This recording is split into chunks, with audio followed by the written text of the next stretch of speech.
warahmatullahi wabarakatuh. Perkenalkan, nama saya Ayu Lestari, kelas F Ilmu Pemerintahan semester 5. Baiklah, di sini saya akan menjelaskan tentang sosiologi korupsi.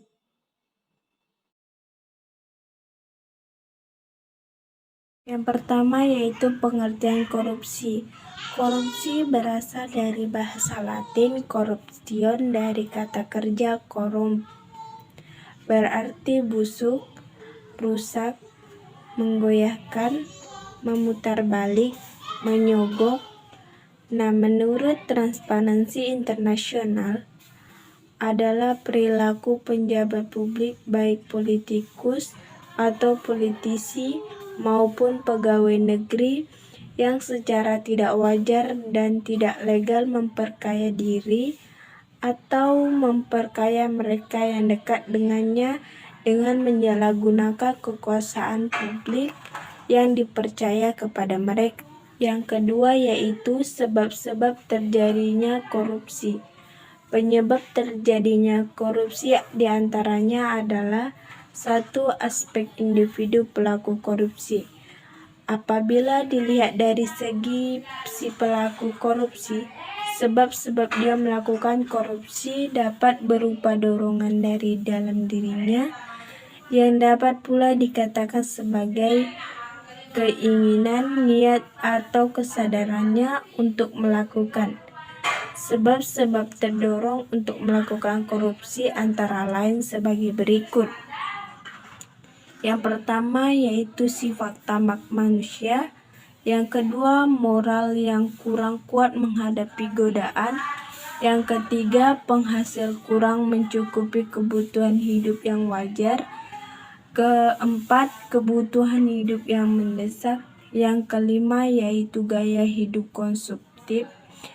Yang keenam, malas atau tidak mau bekerja. Yang ketujuh, ajaran-ajaran agama kurang diterapkan. Nah, yang kedua yaitu aspek organisasi. Organisasi dalam hal ini adalah organisasi dalam arti yang luas, termasuk sistem pengorganisasian lingkungan masyarakat organisasi yang menjadi korban korupsi atau di mana korupsi terjadi biasanya memberi andil terjadinya korupsi karena membuka peluang atau kesempatan untuk terjadinya korupsi. Yang ketiga yaitu aspek masyarakat tempat individu dan organisasi berada. Yang pertama yaitu nilai-nilai yang berlaku di masyarakat ternyata kondusif untuk terjadinya korupsi. Yang kedua, masyarakat kurang menyadari bahwa yang paling merugikan oleh setiap praktik korupsi adalah masyarakat sendiri. Yang ketiga, masyarakat kurang menyadari bahwa masyarakat sendiri terlibat dalam setiap praktik korupsi. Yang keempat, masyarakat kurang menyadari bahwa pencegahan dan pemberantasan korupsi hanya akan berhasil kalau masyarakat ikut aktif melakukannya. Nah, lantas menjelaskan beberapa hal yang menjadi penyebab korupsi. Yang pertama yaitu lemahnya atau tidak adanya kepemimpinan yang berpengaruh dalam menjinakkan korupsi. Yang kedua, kurangnya pendidikan agama dan etika. Yang ketiga, konsumerisme dan globalisasi. Yang keempat, kurangnya pendidikan. Yang kelima, kemiskinan. Yang keenam, tidak adanya tindak hukum yang keras, kelangkaan lingkungan yang subur untuk perilaku anti korupsi, struktur pemerintahan, perubahan radikal atau transisi demokratis. Yang ketiga yaitu jenis-jenis korupsi. Menurut Alatas 1987, dari segi tipologi membagi korupsi ke dalam 7 jenis yang berlainan, yaitu yang pertama yaitu korupsi transaktif. Nah, transaksi korupsi menunjukkan kepada adanya kesepakatan timbal balik antara pemberi dan penerima demi keuntungan kedua.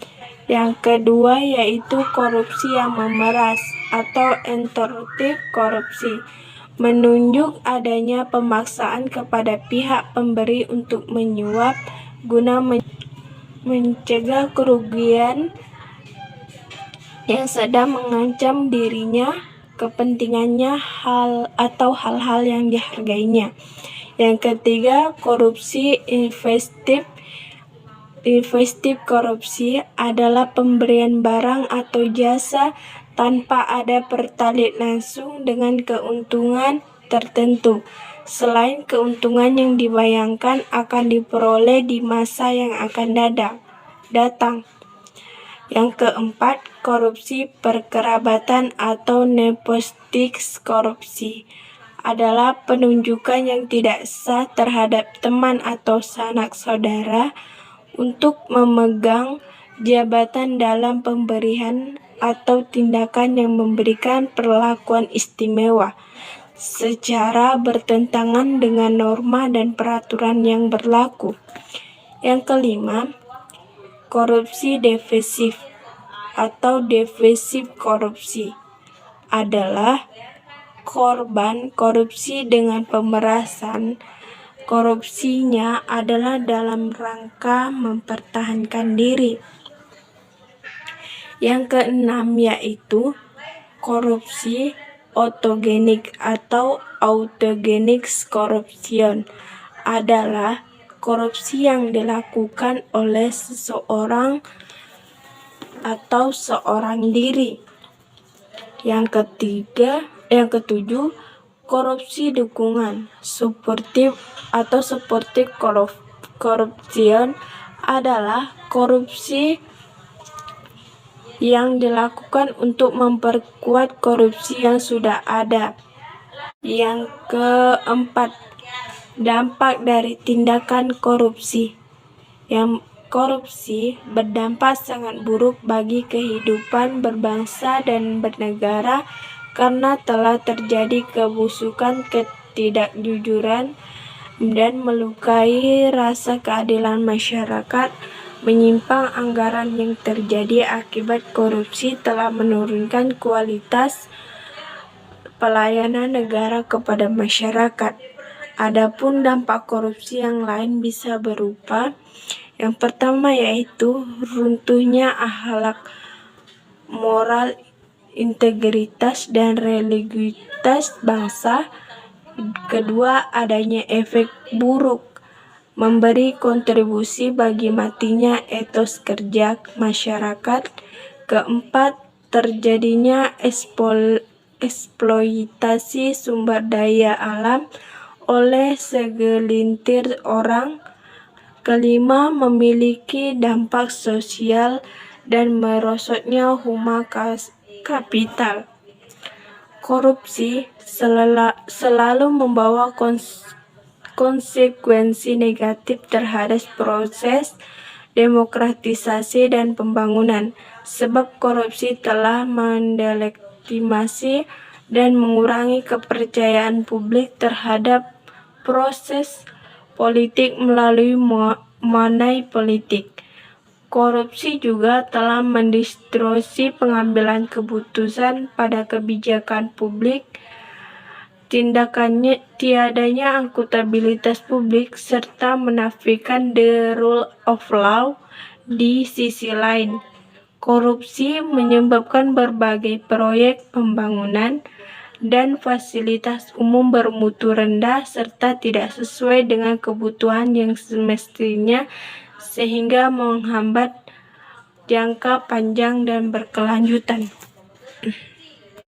Mungkin itu saja yang dapat saya sampaikan. Lebih dan kurang saya mohon maaf. Assalamualaikum warahmatullahi wabarakatuh.